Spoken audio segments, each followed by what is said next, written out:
can have your dream car, you can have your dream life. Work hard, then you play hard.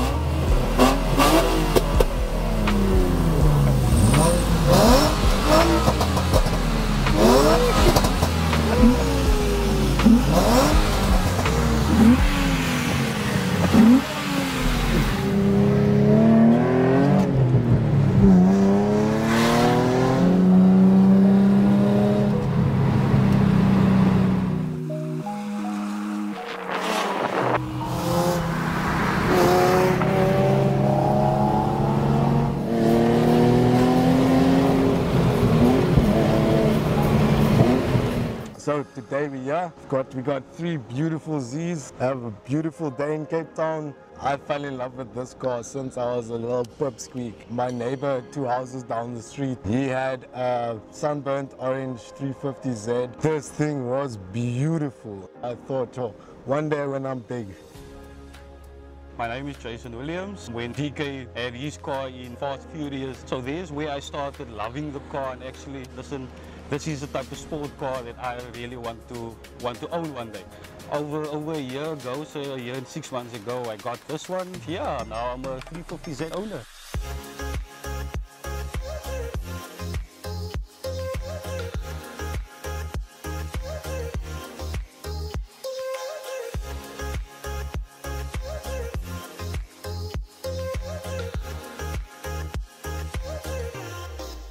The 350Zs, they started out in '03, where we had the launch of the Z33.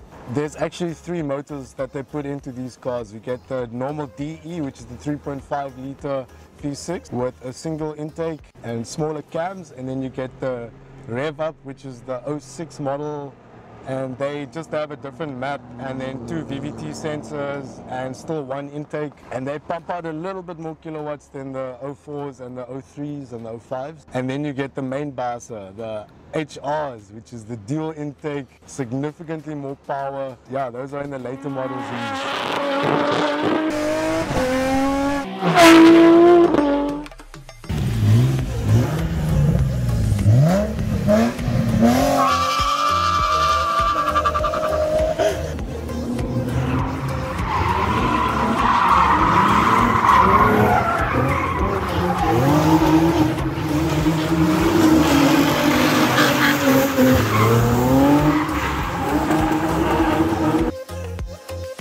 Neill van Wyk. The 350Z has been a dream car for me since, since the dawn of Need for Speed Underground 2. You think you can roll in here just because you got Rachel's ride?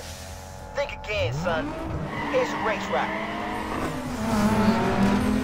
At school, I wasn't exactly the best student, so as I was coming up through high school, I thought it was going to be pretty much impossible for me to get this vehicle. However, I started working tooth and nail, and I managed to buy my dream car, which is the 350Z. The items of the car I like is the shape of the car. It's a fair lady, it's a rear-wheel drive. There's such a lot you can do to the car. For instance, like you can put broad wheels on the car.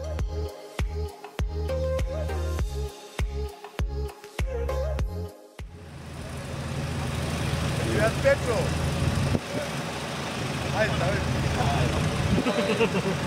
If you are like me and you have a little bit of a heavy foot, then you might find yourself having to replace your motor, which is what myself and Mr. Jason did over here. It was a fun experience. But yeah, anyway, we blew our DE, the VQ35 DEs, and we ordered a brand new crate motor from the heart of Japan. And that's actually the Rev Up motor, so it's a little bit more power, it sounds a little bit better, it's a little bit more nippier. Yeah, it's just got more of a grit to the exhaust note and engine note.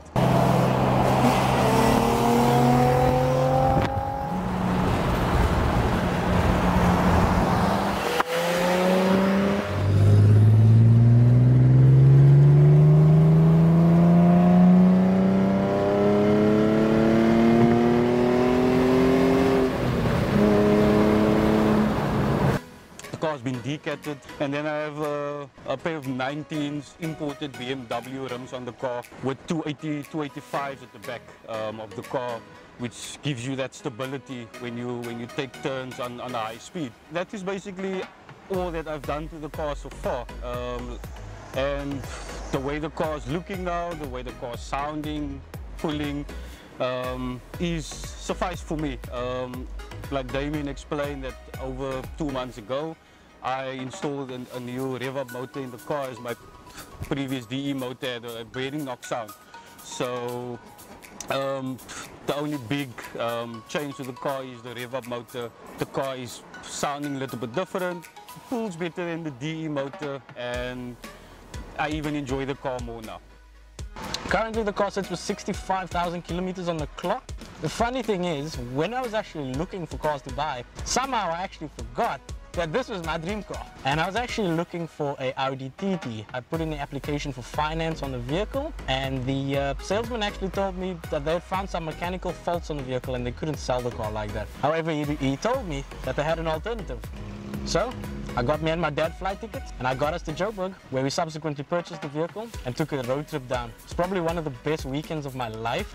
Just some awesome bonding with my dad. I have currently got the vehicle for sale on the local classifieds. So currently the car is running without the front VVT gears, as the ECU of the stock DE motor doesn't work with that VVT gears. Future plans for the car is to get a different ECU maybe, to get the VVT gears to work, because that will give you plus minus an extra 40 kilowatts on the motor.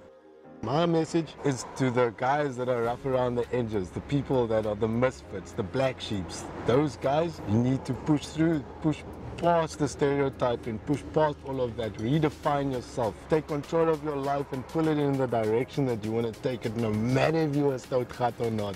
I always got the feeling that I went through life thinking that I'm not going to make much of my life because of, you know, how I was finished, and because I'm rough around the edges, and it always felt like there wasn't much expected of me. But I tried to break that stereotype. I tried to break that. We aren't meant to be on this planet to live paycheck to paycheck, or we're supposed to enjoy being alive. You're supposed, every day you are breathing is a blessing from God. For the younger guys out there that think that, like myself, thought that they wouldn't be able to get a 350Z or 370 or really any type of sports car. Many people say, yeah, if you don't go to university, it's life or death. You won't make anything of yourself. I beg to differ. You can have your dream car. You can have your dream life. Work hard, then you play hard. Wanted one day, you tell yourself when you see one and you see it driving past you that I really want a car like that one day. Keep on telling yourself that, put it out there, say that one day I'm going to drive a car like that, and do what you need to do. First of all, believe in God that He's the one that will help you one day to fulfill your dreams, and work hard.